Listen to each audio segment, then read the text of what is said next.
So we all know that our grades depend on how much we study, how efficiently we study, how much we understand our topic. But we also know that our grades depend on our teachers and how they grade us. Now, what if there was a way to make our teachers always look for the best of us and be generous to us when giving out points? Well, there is, obviously, and in this video I'm gonna show you how to use psychological tricks on your teachers to trick them into giving you better grades. I know it sounds crazy, but stick with me, okay? So this video is mainly gonna be focused on a perceptual error. You know, perceptual errors, as the name says, are ways we humans perceive things the wrong way. Since everybody experiences them in some way, we can use them to our advantage. So mostly I'm gonna talk about the theory of the self-fulfilling prophecy, which in very simple terms is a theory that says that if you have an assumption about somebody, you are gonna be drawn to actions that make that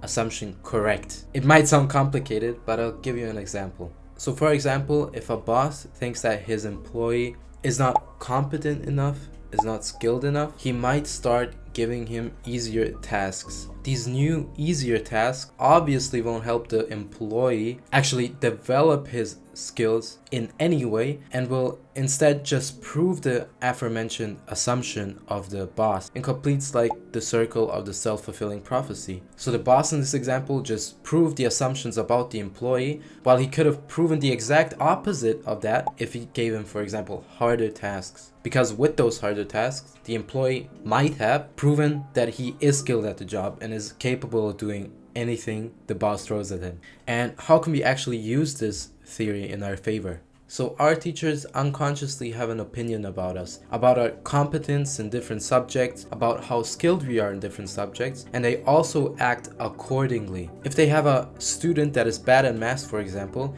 and he answers a question perfectly in a test, the teacher might be hesitant at first to give that student those extra points because he usually doesn't get them. But if that question was answered the exact same way by a different student that is maybe better at math, the teacher wouldn't even bat an eye. They are drawn to giving that good student those extra points because they want to make their assumption about them true. Now, while class is in session, this could also apply to how much attention a student gets. Now, of course, all these examples I've named obviously don't apply to all teachers all the time.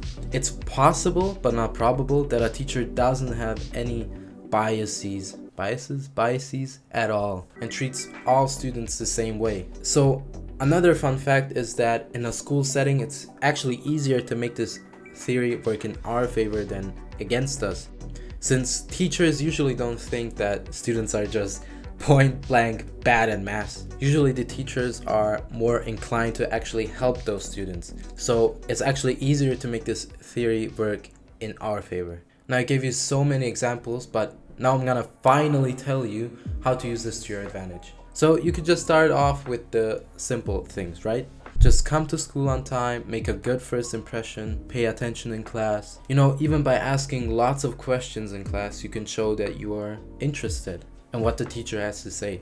You know, you could also try and sit at the front of the classroom so the teacher always sees you. Or just adapting to your teacher, you know, doing the things that your teacher expects from you. For example, writing a text in some certain way the teacher wants it written. You know, these are some of the simple things that you should be doing anyway, that you probably are doing right now, that could make this process of building up the self-fulfilling prophecy much easier. But then comes the other part. We can get a little bit creative. You can think of complicated questions you could ask your teacher. You know, they'll think, oh my god, this student wants to know every single aspect about my topic which I'm teaching, so he's probably very interested in it, right? You know, you could also bring, for example, to math class, you could bring more than just your school books. It shows that you are maybe interested in math even outside of school, which is a good sign that a student is gonna be good at the test, which then builds up this assumption by the teacher, which we need in order to get better grades. You know, just get creative with it. There are probably multiple ways in which you could do this. Think about ways that you can make your teacher think that you are extremely skilled at a subject. There are probably, like I mentioned, tons of ways in which you could do this that I haven't mentioned.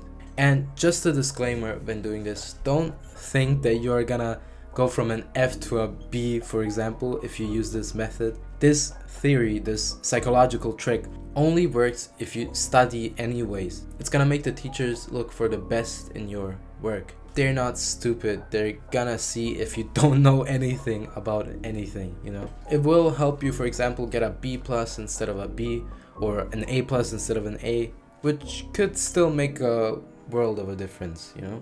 Yeah, my camera fell, but go out there and make this strategy work for you. Find new ways of making it work and reap the benefits. Trust me, it's one of the easier ways of getting a better grade. And yeah, just go out there. Thank you. I love you so much. I literally do. Yeah.